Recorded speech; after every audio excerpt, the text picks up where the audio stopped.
Is there anyone from the public that would like to testify?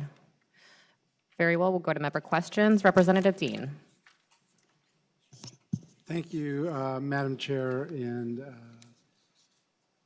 Chair Mariani. As I look at this, there's so much to it, but yet I think there's some things that I'm really curious about. It seems that the task force is in the neighborhood of north of 24 or 25 people. And at the same time, there's no definition of what a quorum actually might be of participants. We have a large, diverse group of people that would be assigned to this task force, yet there's no determination of the number of members that would need to be present at any one point to conduct a meeting. So that gives me a little bit of pause and a little bit of concern.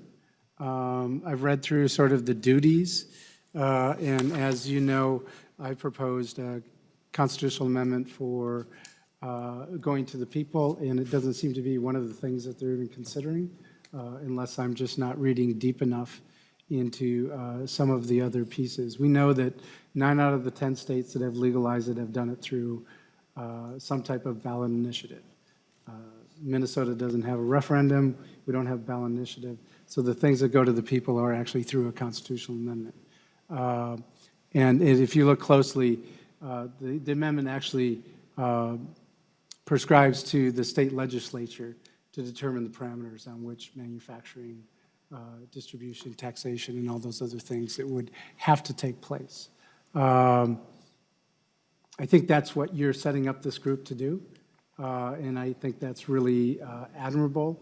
My fear all along have been if we go through this and we pass this into statute, and 10 years from now, only a couple of us are here, and the group of people that are here decide that they don't like this anymore, then they change the law. Compared to a constitutional amendment, when the people decide that this is something that they think is important for the state to do, and those people, say 10 years from now, decide they don't like it, they actually have to go back to the people of Minnesota to determine whether or not the state may have gone down the wrong path. So I'm excited about a task force. I think that that's probably the most thorough and robust way to uncover a lot of these things that probably haven't been uncovered yet. But I just have a little bit of concern about some of the parameters within the task force. And my primary concern would be the number of members present that would need to be present in order to, to conduct a meeting of the task force. So take it for what it's worth. Chair Mariani.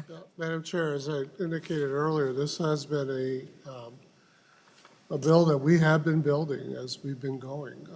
It's kind of an unusual bill that way because it really is, it really rests on lifting up to a high value, broad ownership over a very smart, good vetting of what needs to be addressed under any possible scenario towards legalization. So having said that, what I'm saying is that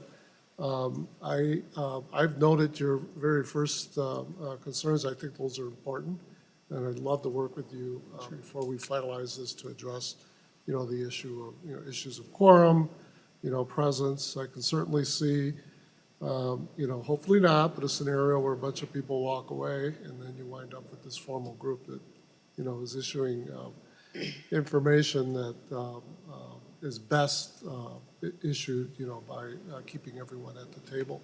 I would say that, the bill language clearly states at 1.8 that it's not the task force's purpose to make a recommendation on legalization.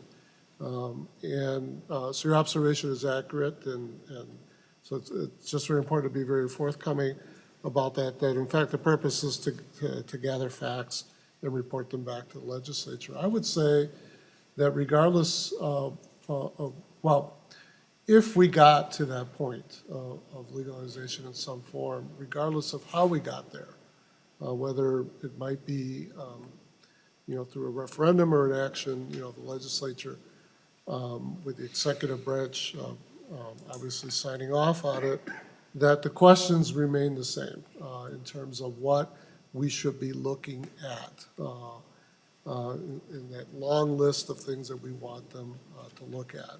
What is the nexus with federal law? What is the commercial regulatory scheme? What about expungement issues? What about public health and public safety? I think those issues remain pure in terms of needing to be addressed, and then having a strong set of recommendations relative to the kind of statutes that would involve, and what our actions would need to be in terms of changing, tweaking, modifying statutes. So I know about your bill. I thoroughly respect your effort. I don't think this is inconsistent with that.